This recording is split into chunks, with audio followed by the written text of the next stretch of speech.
everyone for our November Real Schools webinar for this month. We've got a interesting topic, and I've been really heartened, I guess, by the registrations that we've had for this topic. We've had so many people jump on board and register. We tend to get try to alternate in setting up our webinars for this year, and having a teacher focus one month and having a leader focus in alternate months. And obviously, as you can understand, there's far more teachers than leaders in schools. So we've been averaging, I guess, around registrations of around 60 or 70 teachers for our teacher webinars, and then perhaps maybe 20 or 30 to 40 at the most people for our leadership webinars. And well, this webinar we've had more than 60 people register, so that tells me that you know, we've got a topic as people are planning up 2015 that is very top of mind for people at the moment. It's about how you can lead that restorative practices work in your school, and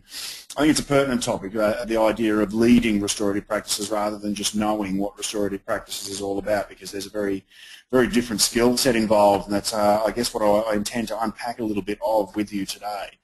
I want to go through, first of all, just I guess a few of the formalities while we kick things off today. Number one is that I want to welcome aboard our members and partners, and at the risk of sounding very much like a hostie on an airplane, welcoming frequent flyers. The members and partners of the Real School community are incredibly important to us. We always notify them about these kinds of opportunities, make sure they've got every chance to adjust their calendar and to get involved. Our members receive some resources from us every month. They get articles around teacher practice and cultural leadership, and a little video and lots of contact about these opportunities. And our partners are people who have made long-term commitments to changing culture in their school. And so they're schools that we have partnerships with, and we're working together over periods of 1, 2 and 3 years to build culture. And in fact, of the 3 themes that we use to build culture, sometimes that's around leading culture, and sometimes it's around teacher practice and behaviour management, and sometimes it's around restorative practices. And of our partner schools who are working with us at the moment, we have about 55% of them who are using restorative practices or restorative practices intended partnerships. So really important for us that we welcome those special people aboard, and thank you very much for sharing in another Real Schools opportunity.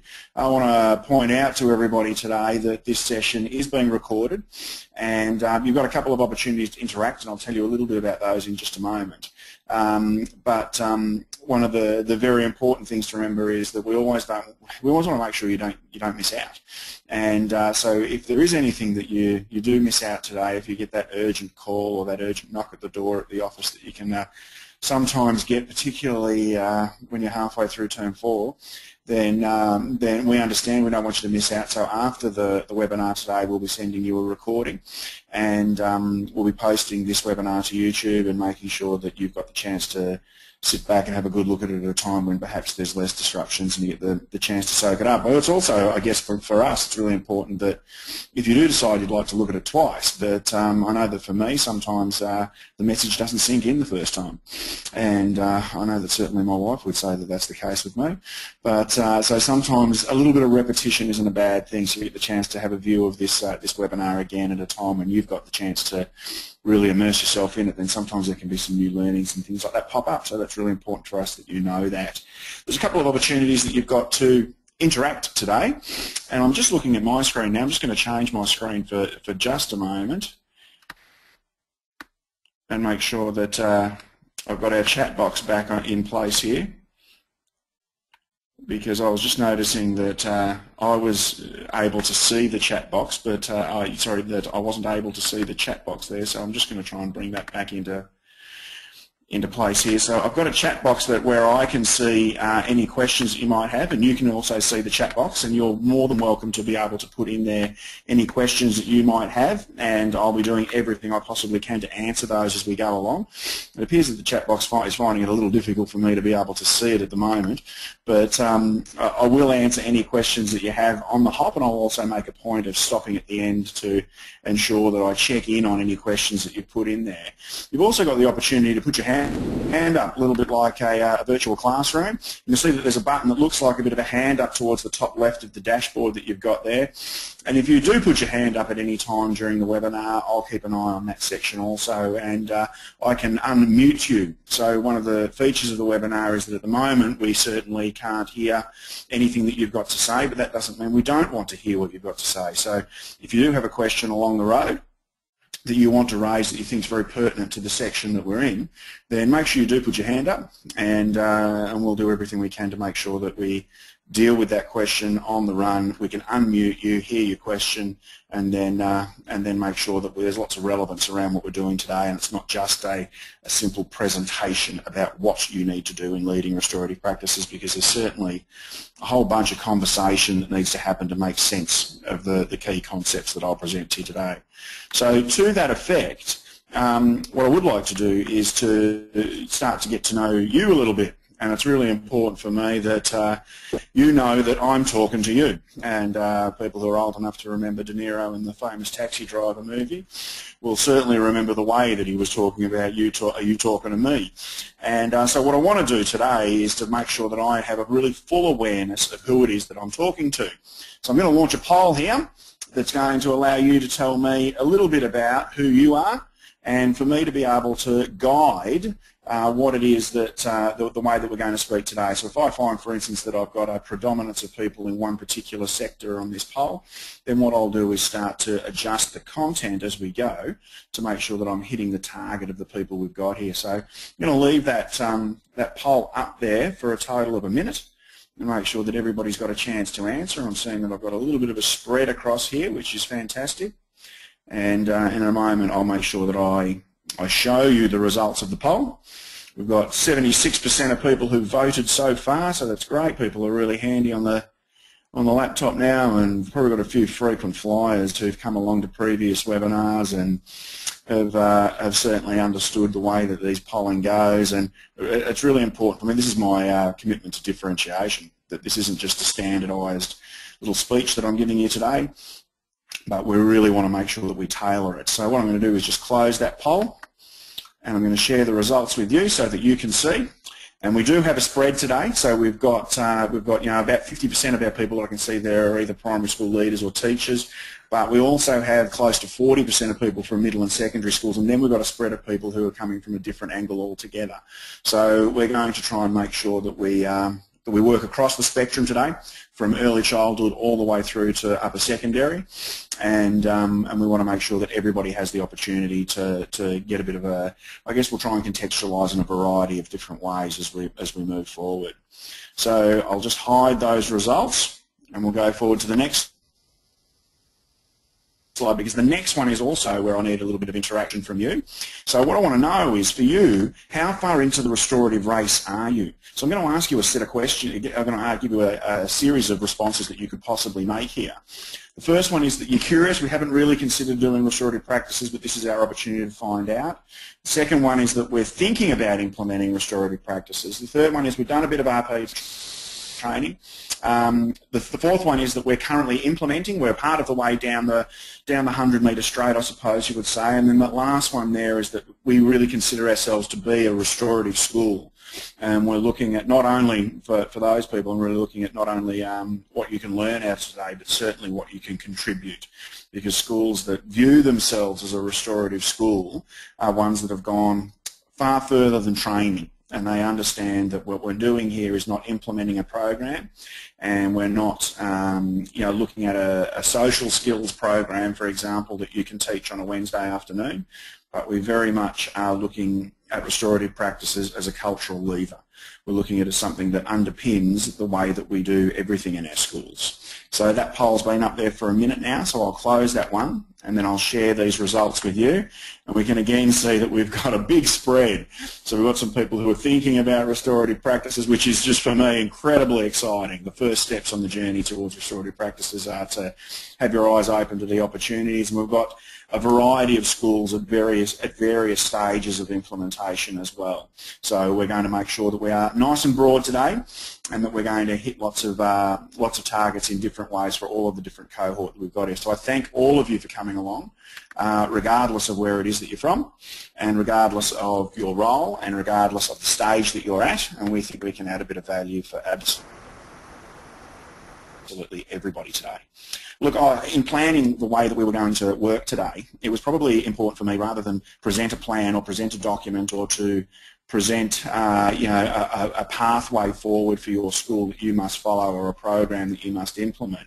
It was probably for me what I really wanted to do was look at what were the key I guess thinkings, for lack of a better word, the key considerations that I certainly had as a principal and that I continue to have in working with schools who are looking to implement restorative practices, and very much that I have as top of mind when I'm working with leaders who are looking to implement restorative practices. So I've come up with 10. I've come up with 10 key considerations that I think you need to make when you're at any stage of the restorative implementation process. And number one for me is always our commitment.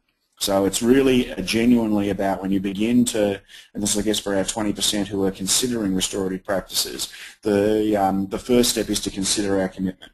It's to have a really good think about, are we prepared to be fair dinkum about it? And I always, I guess, think about a sliding scale or a graph around commitment versus reward. And far too many people, I think, view commitment and reward as being commensurate, as being equal. That if I put in 10% of the commitment and effort, that I'll get 10% of the reward, and if I put in 50% of the commitment, I'll get 50% of the reward. And the bad news about restorative practices is that it doesn't work that way. So when we are talking restoratively and about implementing restorative practices, it's certainly my belief that we don't get the full reward from restorative practices until we get our commitment well up around that 80, 90 and 100% level.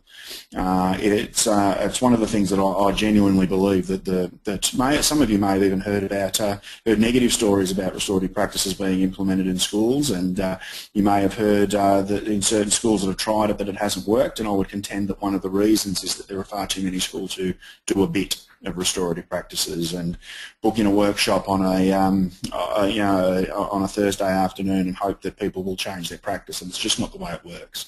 So when you really want to implement restorative practices, it's important to examine our commitment, and are we serious about not only doing the training but in doing the reflecting? Are we serious about doing the mentoring that's required? Are we serious about getting our parent community on side and not only telling them about restorative practices but listening to them around restorative practices? And are we interested in restorative practices not being something we do but something we are? And for me, that's when you're embarking on a cultural journey rather than a professional learning effort. So very important to me is the idea that we should examine our commitment at any stage of of implementation, but most importantly when you're starting out. Are we prepared to do the hard work to get the full benefits that we're looking for here? I guess this comes from a deep belief that we're over-programmatizing our schools. Because we've got so many responsibilities, we look in so many different ways to implement and to bring something new in that addresses all of these responsibilities. And unfortunately, when we have a plethora of responsibilities, we tend to do none of them to their full capacity. And this is a program, or I shouldn't call it a program, it's certainly an approach, not a program, where our commitment needs to be high, and we need to be sure that we're ready to be able to do all of the hard work that will allow us to reap the incredible benefits that can come from getting restorative practices right. So when we move on to number two, I would, like I said, I think that one of the reasons that restorative practices doesn't work in schools is that we have schools who do a bit of restorative practices, and I think the second reason that schools fail with restorative practices is around the idea of consequences. And where schools get restorative practices wrong tends to be where they have decided that restorative practices is about no consequences. And some myths that I will refer to really shortly start to abound. Number one is that restorative practices is too soft. And for most schools, we end up with a wishy-washy process, a wishy-washy restorative process, where we pull students together and ask them what happened and ask them who's sad and then get them to say sorry. And most teachers end up quite frustrated that restorative practices doesn't seem to be changing behaviour, because the perpetrators tend to walk away from these situations almost armed to be recidivists and to repeat that behaviour. So that's a problem for us. Deep within the restorative training is the notion of a fair process, and within a fair process are 3 E's that unpack what comprises a fair process. The first one is engagement, the second one is explanation, and the third one is critically important here, which is expectation clarity. And what we mean by expectation clarity means that any student, and if I can say here, particularly our recidivists, our repeat offenders, if any student leaves a restorative conversation not knowing clearly what the new standard is and also what the sanctions are for failing to meet that standard, then we can expect that they will test the boundaries. And many people tell me that they've got boundary testers in their school. And look, we can kind of understand that, because for restorative consequences to work, they need to be meaningful and relevant, which means that they need to make sense and they need to, if possible, do something around fixing the problem.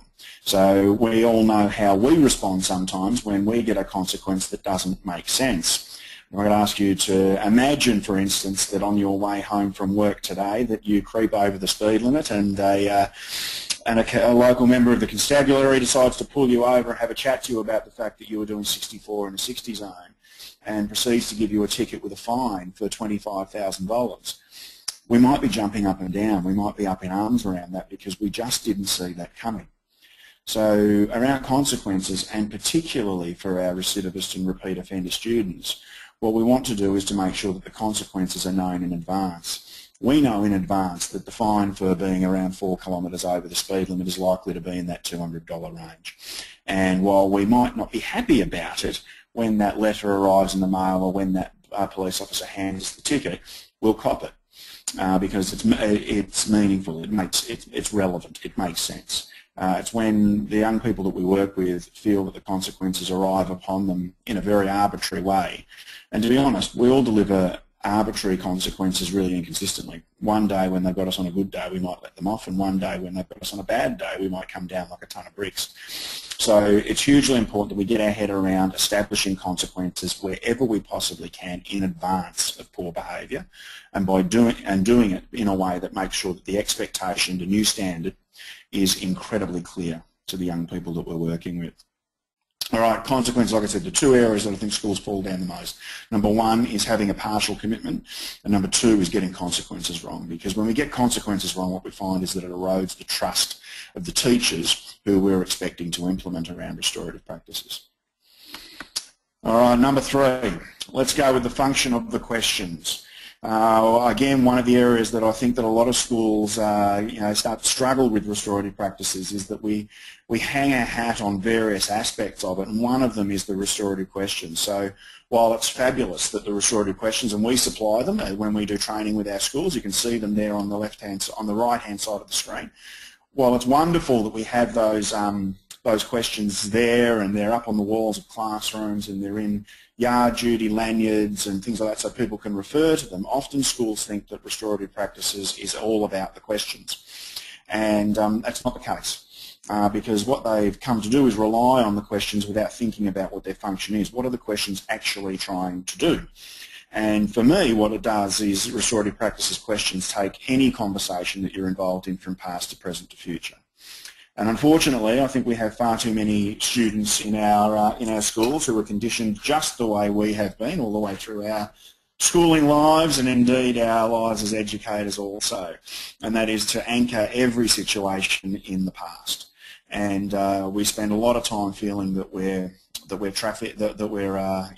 cops and we're detectives, and we need to actually try and work out exactly what happened. And if that's the case, then we can get our punishment or our response, somewhat commensurate to what's happened. And it's just too difficult because we never place ourselves there. So in restorative practices, what we want to do is have a set of questions that take this situation from past to present to future. And these restorative questions do that. But I don't want anybody to leave this webinar today, particularly as leaders in your school, giving a message to people in your school that what you need to do when there's a problem is ask all of the restorative questions. because you might ask 1 or 2 or 3 or 4 or 5 of them, but you might also add a few questions in between and you might leave one out. What we need to remember is that the purpose of the questions is to go from past to present to future. So if we're asking other questions and we're jumping over a question because we're using a relationship that we have with the young person that allows us to make sense of things by going in a different direction with a different counselling question, then that's a perfectly valid thing to do. And so, as an example of that, one of my favourite restorative questions is the second one for people who've done the wrong thing, which is what we're thinking at the time.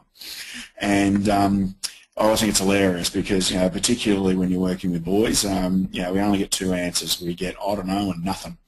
And it's perfectly valid at this point not to just accept that and to move on, but to say, do you think perhaps inserting some thinking at this time might have been an appropriate or valuable thing to do? And they often have a slightly blank look for a moment, and then eventually they'll just nod their heads and say, yeah, perhaps. So it's really important that we make sure that your own questioning techniques are very valid, and you're more than welcome to be able to use your own questions as we go. And so understanding that the function of the questions is just to move the conversation from past to present to future. Number 4 from me is to become a mythbuster. So as I mentioned earlier on, that the first myth of restorative practices is that it's too soft, because some schools have started to, some educators have had such trouble with restorative practices that they're frustrated that that what happens with restorative practices is we just say sorry and then we go back and do the behaviour over and over again. So the understanding of applying consequences is really important, because we must bust that myth that restorative practices is too soft. When we do have repeat offenders who are exposed not only to an appropriate and previously established consequence for their behaviour, but also the restorative questions, and they have responsibility to the people that they have harmed, then it's really exciting, because we accelerate the learning, we accelerate the opportunity to actually change behaviour. The second myth of restorative practices is that it takes too long. And that's a problem for us, because we don't want anybody to think that they can't squeeze in behaving restoratively.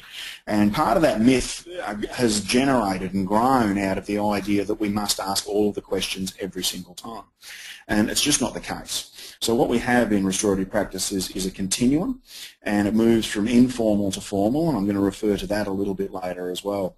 And I very much want to encourage you as leaders to say what we need to do is start our journey by examining the work at the informal end of the continuum and how quickly we can use restorative practices. So I'll unpack that in just a moment, but I'm always a believer that around anybody's practice as an educator, I think that we all have a superpower, and I think that we all have a kryptonite, and I certainly am acutely aware of my own kryptonite. My own kryptonite is definitely girls in that range from around year 6 to year 8. And these girls in particular are just fantastic at anchoring every conversation in the past. And you can ask them about a problem that they're having amongst their friendship group, and they'll be telling you about things that happened in year 2. And I'm wondering how long I'm going to have to work through this, and usually it's a really long time. So these girls can have circular conversations that go forever and ever and ever. And I find that I'm feeling that I'm being really ineffective in helping them come to some sort of resolution. So what I used to do in terms of saving myself time was that I had on my whiteboard in my office as a school leader, when these girls came to me, usually at the end of lunchtime, because they wouldn't dare come at the start and waste all their lunchtime, I would tell them that they had 9 minutes. They had 3 minutes for the past, 3 minutes for the present, and 3 minutes for the future. And that allowed me to stay very much on track, and it certainly became something that saved me time. So instead of spending the 40 or 50 minutes with the girls while they unpacked every detail of the past, I was able to move the conversation towards resolution and to do it within 9 minutes, which for me was a fantastic saving of my time. So learning about the restorative continuum and learning the ways that restorative practices can save you time is incredibly important. It also maximises the buy-in that you can get from staff. When staff in your school start to realise that using the restorative practices approaches actually saves them time, then we certainly do something about that intrinsic and that informal and that implicit commitment that we're hoping that they'll make. And when we get to that, we actually find that we're starting to make this very much culturally embedded, which is really exciting. So we need to dispel two myths. Number one is that restorative practices is too soft. Number two is certainly that restorative practices takes too long. As I mentioned in Mythbusters, any work that you do around restorative practices, in my opinion, needs to very much start at the informal end. And this is where some schools go wrong with restorative practices, is they start to believe that restorative practices is all about running a formal conference, all about introducing circles. And both of those things are certainly available to you as restorative practices levers to pull. But what we're missing is the vast majority of opportunities to behave restoratively.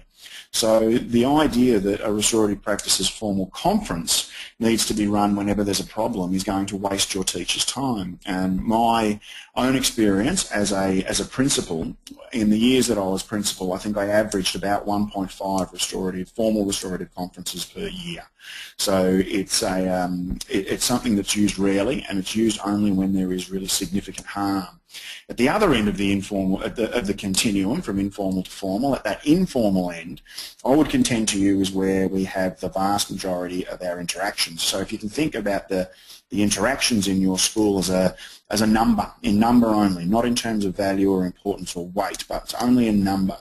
And if we think about how many interactions where we are directly instructing students, perhaps at the front of the room introducing a maths lesson, or where we have informal, which is, g'day, how you going, how was cricket on the weekend, how's your mum, and all of those kinds of interactions.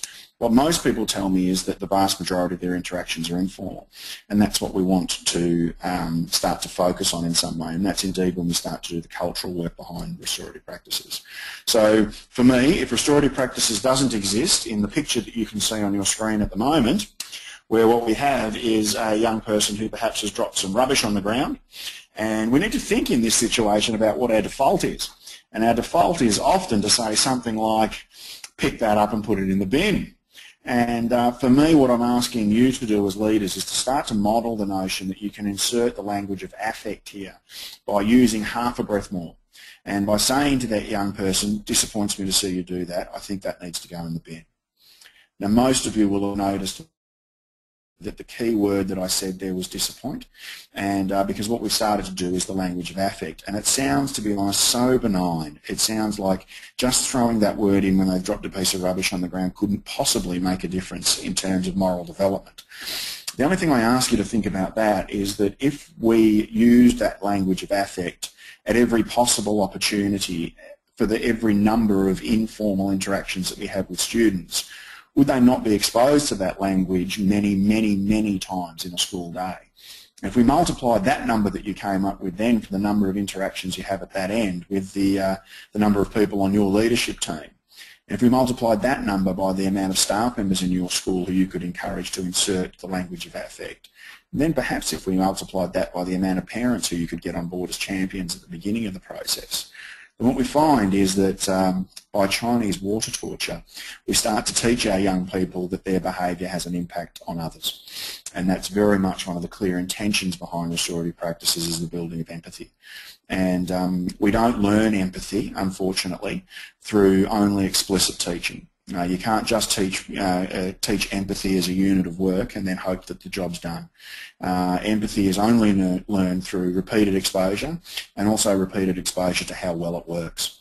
So it's really exciting when we start to do that, but it only happens when we get our commitment right at the informal end. Now, the really exciting part about starting at the informal end is that you're reflecting some really honest and really fantastic research around teacher and student relationships, and even if you have a look at some of the Hattie work around how important teacher and student relationships are in terms of improving student learning, then it ranks incredibly highly. And so does a whole bunch of other factors that you could connect very directly in any sort of mind mapping exercise to teacher and student relationships. So we want commitment there. The commitment that we want there is something that can happen regularly, without effort, and very much repeated, such that it's just part of the way we do our business. So what we need to do is start at the informal end of that continuum, and we'll build towards, even in the way that we do restorative practices training, it's always the first day of training is very much around the informal. And I get some frustrated people who think they've come to learn about formal conferencing. Well, we're not going to do that until we get our thinking right. And if we can't be restorative in the way we address the dropping of a piece of litter, then we're unlikely to get a formal conference right anyway. So it's really important that we get our thinking right. And the best place to do that is the place where most of those interactions live. Moving on to number 6, as a school leader, as people who are looking at the notion of leading restorative practices in your school, I can't emphasise strongly enough how important it is that you have a plan. And restorative practices for me, and the idea of behaving restoratively and including circles in your teaching and learning programs, is something that all sounds well and good in February. And then at about this time of year, if we don't have a plan, then what we find is that those practices have fallen off the radar. And sometimes they've fallen off the radar because people are tired, and sometimes they've fallen off the radar because people are practicing for the Christmas concert and they're trying to squeeze in a bit of report writing, and the busyness has squeezed out some of that social and emotional work that was so critically important earlier in the year, apparently. So what we need to do is to structure to ensure that restorative practices is part of the way we work and part of the way we progress all of the way through the school year. So this is what you can see on the screen now is a really simple plan. It's a document that we provide to our members and partner schools, and we work together to be able to develop some key actions that allow us to know that we're progressing in the idea of building a restorative school. We've identified 4 key areas that we work over 4 terms, but none of our schools are married to that. So the 4 key areas that we work on, first of all, are discussion and learning opportunities for staff. School community is the second one. The third one is in home spaces and in the playground, and that's very much reflective of the idea that plans are great, and I'm a big fan of a plan, but if it ain't happening in the classroom and it ain't happening in the playground, then to be honest, it ain't happening. So we want to be very clear about what the changes are that we're looking to see, and then how it's evident in our programming and planning. So the way that teachers are building programs for what's going to be delivered in the classroom, is there evidence of behaving restoratively in there?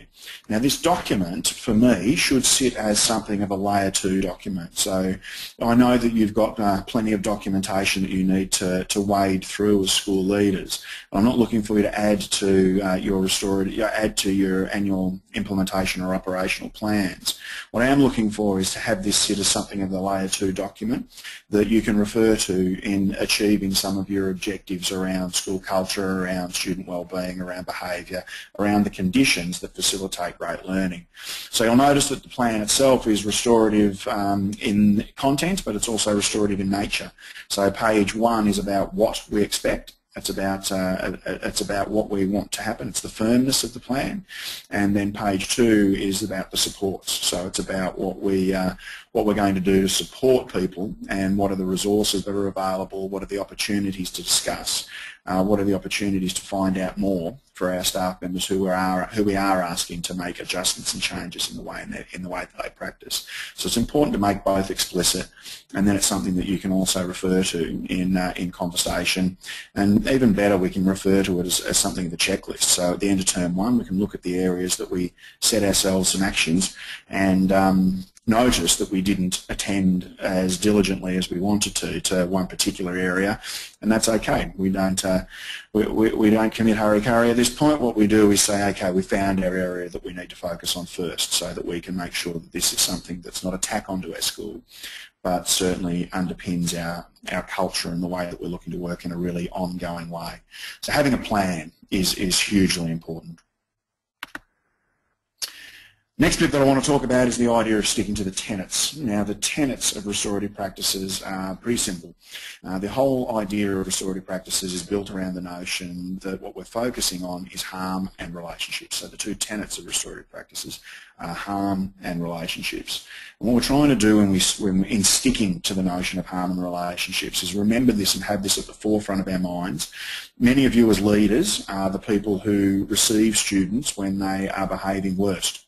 And so what we want to do when we're under pressure is make sure that we have a clear focus and a clear method for the way that we're going to go about dealing with those students. What we're trying to do by sticking to the tenets of harm and relationships is model.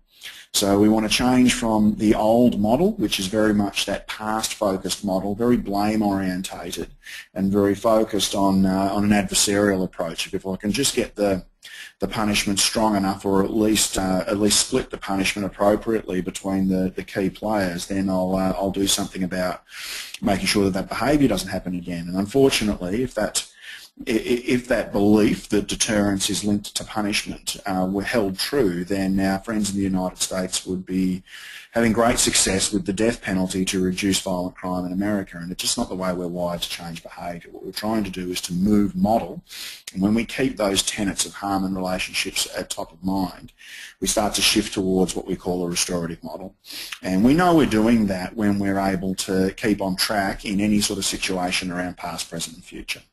So when you're looking to support your teachers, let them know that you'll work consistently around the idea of past, present and future when students are handed over to you because teachers may not have the time or the capacity or the headspace to be able to deal with some of the difficult behaviours that they need to on a daily basis. And again, it gets back to that idea that what we're on about is what's the connection like. What's the relationship like between the people who are doing the educating and the people who are doing the learning? And so we always want to keep that idea of harm and relationships right at the top of our sensibilities.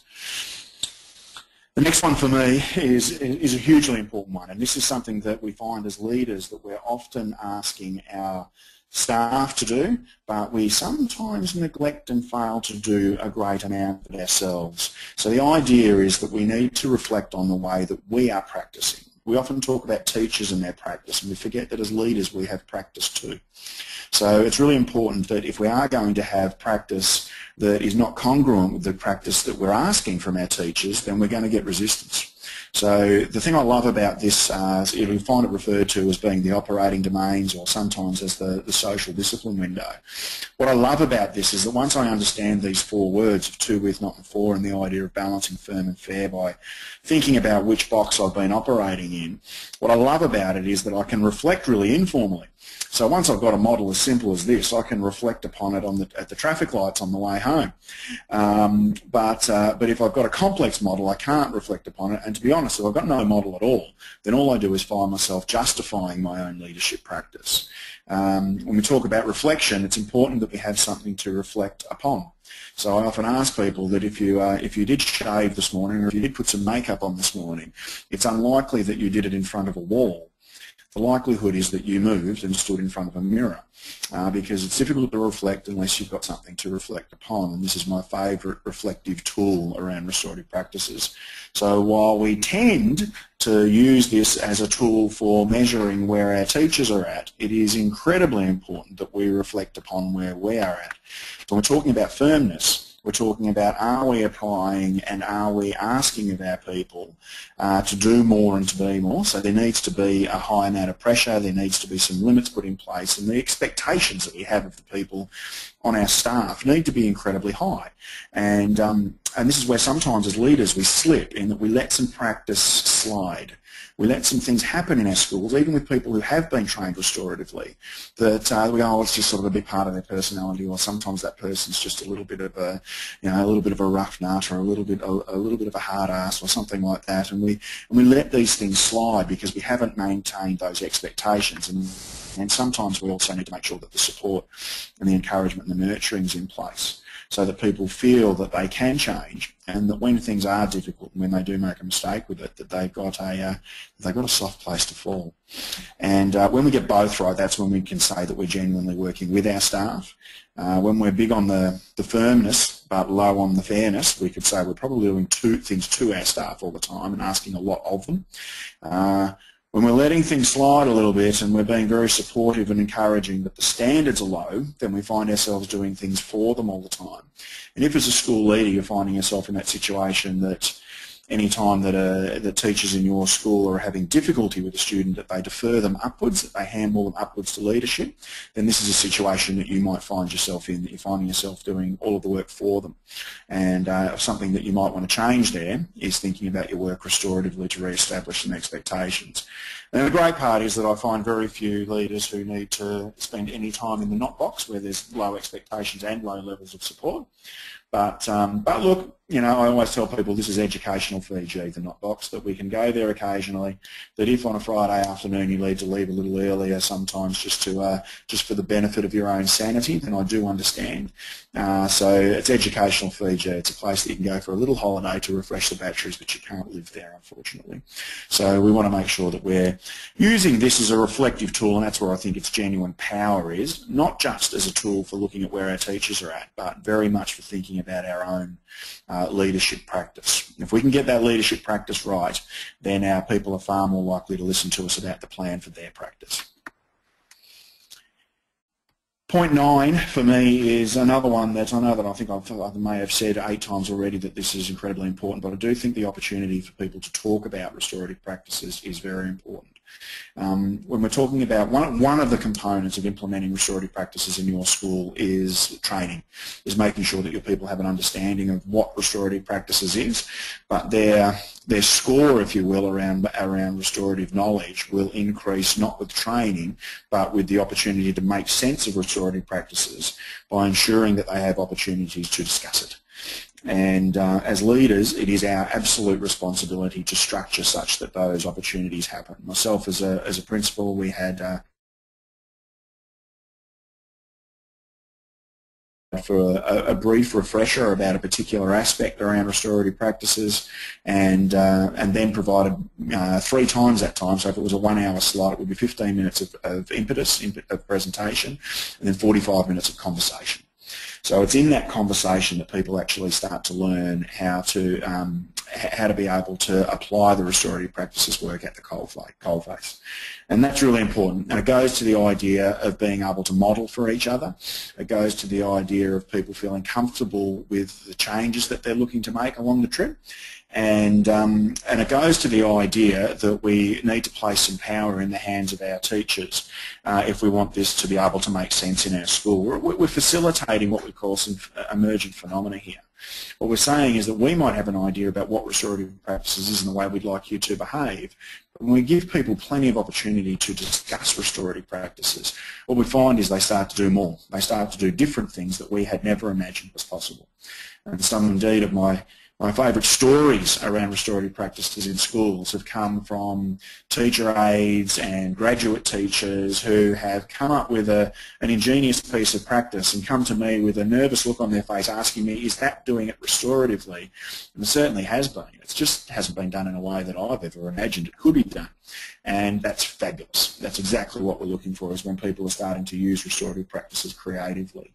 So hugely important that as school leaders we structure to organise that lots of informal discussion happens so that our educators can make sense of how to not only do restorative practices but to be restorative in the way that they work and the way that they work together too. And my 10th point that I want to bring up to you today is to be a tortoise, is to take your time. A lot of schools think that restorative practices training can be an answer, can be a silver bullet, can be a magic moment, a tipping point, a turning point for their school, and they're horribly disappointed when people sometimes leave a restorative practices training experience very excited and very fired up, but a week later we feel a little bit like we're back where we started. And that's because when we're talking about restorative practices, it isn't something that happens really quickly for you. A lot of people ask me, is restorative practices that behaviour management stuff? And my response is usually that it does do behaviour management, but it doesn't do it in a quick fix way. It doesn't do it in a linear way. It doesn't do it in a cause and effect type way, that if you do this, they will do that. Because what we know about young human beings is that they're erratic and they will continually behave in different ways, and indeed our staff will continue to behave in different ways when we approach them restoratively. So there's no one-size-fits-all approach, and it's the continued exposure to a restorative method and a restorative process that allows us to know that we're getting somewhere in terms of changing behaviour. So when it comes to changing behaviour, I often say that it's Pantene behaviour management. It won't happen overnight, but it will happen. And that's because what we're on here is not a behaviour management quick fix. We're on a restorative journey. And it's only when we bring in multiple aspects to the way that we're supporting people to change, and that needs to include training, lots of mentoring, lots of discussion opportunities, lots of reading, lots of support, that we actually get the changes that we're looking for. And I think deep down we know as leaders and educators that there is no quick fix, and so this does involve taking our time, getting the key aspects in place, and providing attention to those, and knowing that it doesn't have to be built in a day, and that it'll take time to change the culture of your school into a restorative one, and it'll take sustained effort, and that's not something that can be done at full speed. So take your time, be patient with yourself, allow mistakes to happen, allow plans to be readjusted, allow yourself some flexibility, and the restorative journey can then also include some moments where you can celebrate some fantastic success along the way, because you've taken the time to make sure that you celebrate those successes and indeed smell the roses. So that, for me, they're the 10 things that I think we need to have in place if we're going to lead restorative practices. We need to measure our commitment. We need to be sure about our commitment. We need to be focused on how we're implementing consequences. We need to know that the function of the questions is past, present, future, and you don't have to read them like a script. We need to be interested in myth busting. We need to dispel those myths that restorative practices is too soft and it takes too long. You as leaders will need to believe that for restorative practices to work effectively in your school. We need to start at the informal end, and if it doesn't exist, if restorative practices doesn't exist when a student drops a piece of rubbish on the ground, then to be honest, it doesn't exist in your school. We need to have a plan. So we need to put together a structured plan with key, small, achievable, measurable targets that allow us to know that we're on track. We need to stick to the tenets of harm and relationships. We need to make sure that we reflect. We need to make sure that lots of people have lots of chances to make sense of this restorative thinking and work. And the last thing is to take your time. Take your time. Be patient with yourselves. It's a big journey, but as we know, and if I can be a little deep for a moment, it's about connecting to the idea of why you work with young people. And that is very much that we would like to put them on a great path, and we know that that won't happen easily or quickly. So take your time, be patient, and do the work that's necessary over an extended period of time to get the changes in your school that you're looking for.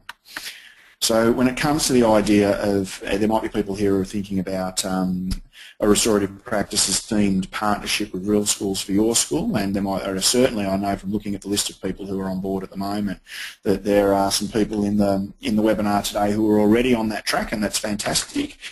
The steps towards that are, first of all, to look at which theme you're looking for. If you're here today, it's likely because Step 3 has your interest in the idea of restorative practices. Step 2 is to decide how long you would like to work together on that. We do work with schools around impetus partnerships. We work together for 12 months. We don't have many, to be honest. Most people know that it will take a little longer to get that done. And then for us, it's about getting to work and bringing in all the key components that allow you to be able to know that you're getting somewhere and working restoratively. So it includes some really high quality professional learning. It includes in-class support, so we come and work with your teachers. In fact, in the last couple of weeks we've done a couple of days of in-class support at Flinders Christian College in Tyabb, also over at Glen Huntley Primary School where restorative practices is a strong focus. Most teachers tend to find that while they enjoy the professional learning day, the day that they tell us they get the most out of is when we come and work with them in the class when they're having to do the implementing. We mentor you as leaders, so we make sure we tailor some mentoring for your leadership team who are going to need to build that plan that we spoke about. We target some coaching for your teachers, so that means that 6 months down the track when they still when they haven't they've done the professional learning but they've hit some targets, and perhaps if you're like me they might be around year 6 to 8 girls, then we bring in that coaching for them so they get some assistance. We run our parent info sessions to get your community on board. And we make sure that we've got lots of articles, videos, webinars just like this one. And for our partners, particularly our long-term partners, we make sure that you've got unlimited phone and email support to get the help that you need to move forward. We get really great results, and we're really pleased with what our schools are telling us about the impact. And there's well, I certainly won't read off that slide here.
operate. So what we do is get very clear about what are the practices that teachers can use that foster respect.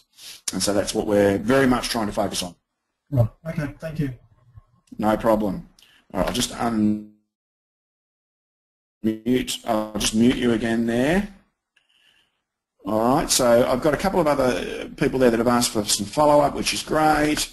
The 3 E's, Zoe, if you're there, the 3 E's around a fair process were, first of all, engagement, which is about making sure that we, if we can, go to the perpetrator first and get them involved, and indeed the victims, for lack of a better word, will certainly appreciate that later on.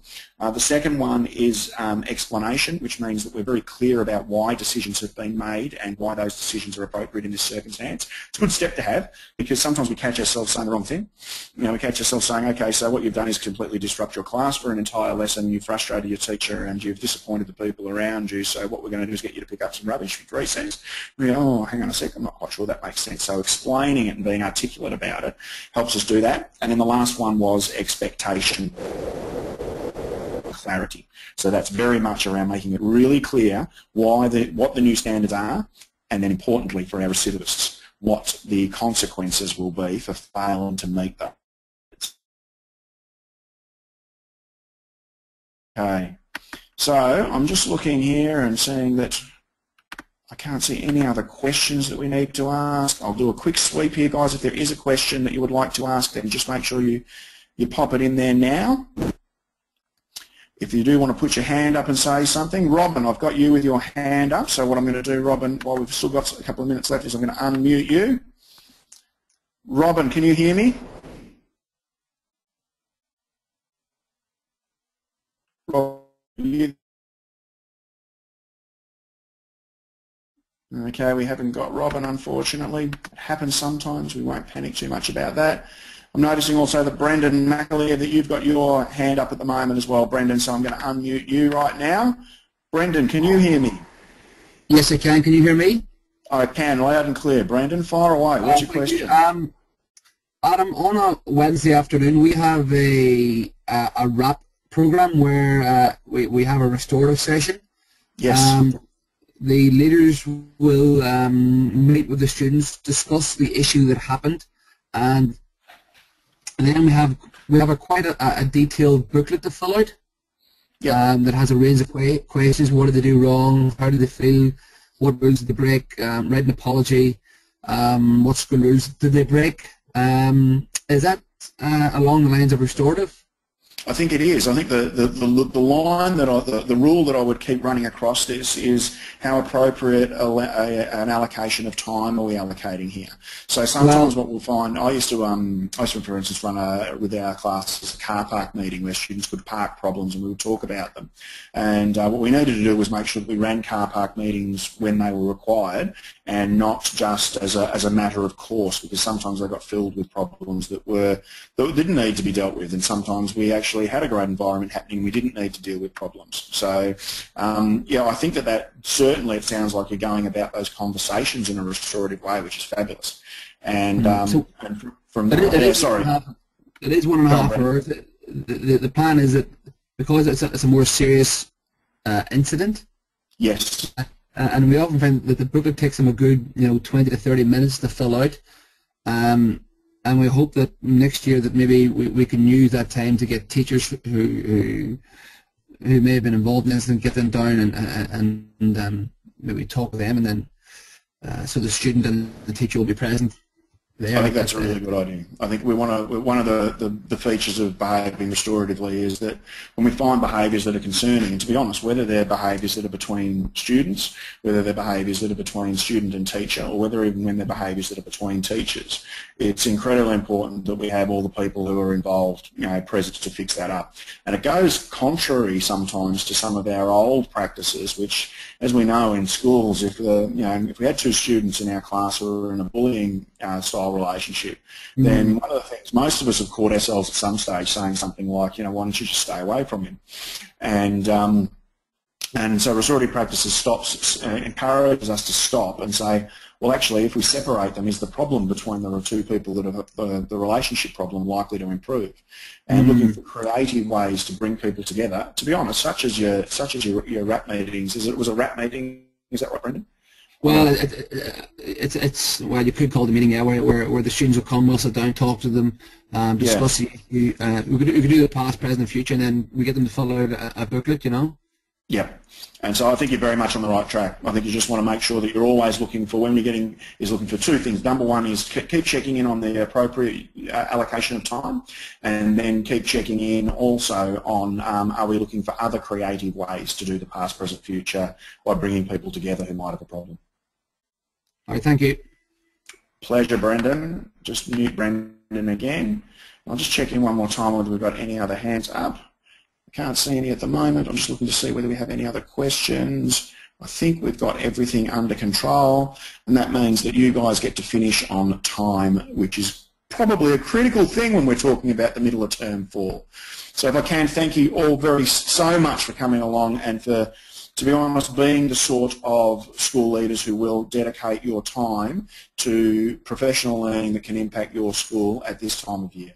I think that it's fantastic that so many of you have decided to make that effort, and so congratulations. I wish you a fantastic end to term 4. I wish you a terrific school holiday and Christmas break at the end of this year. This is our last Real Schools webinar for 2014, but we are certainly going to bring them back when you come back to school. So enjoy the rest of the term, enjoy those holidays. Enjoy your planning for next year. We'll follow up with anybody who has put in there that they would like to have a chat about partnership or about membership, and we'll be following up with you very shortly if that's you. And all the best. Thank you so much for coming along. Bye for now.